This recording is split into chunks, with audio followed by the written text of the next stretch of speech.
This is the Lone Crater YouTube. We hope this video helps. You start by forcing a fresh spotlight state.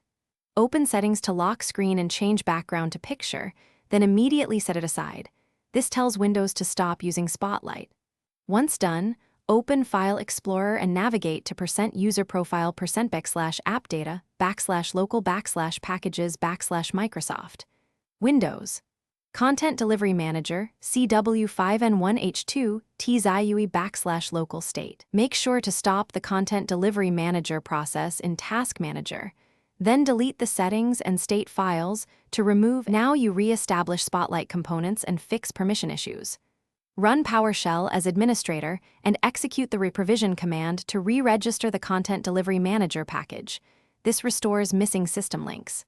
Next, right-click the local state folder, select Properties, adjust security to ensure system and your account have full control and apply to subfolders.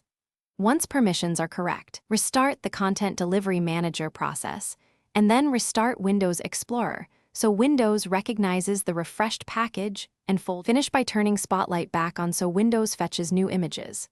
In Settings, change lock screen background to Windows Spotlight and wait several minutes for content to download. You should see images cycle. Make sure your PC has internet access and correct time, region, and Microsoft account signed in, as Spotlight uses those to personalize content. If Spotlight still fails, try signing out of your Microsoft account and back in, or create a new user profile as a last resort troubleshooting step to isolate corrupted account data.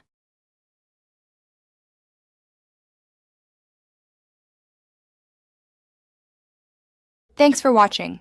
Consider subscribing if we helped you.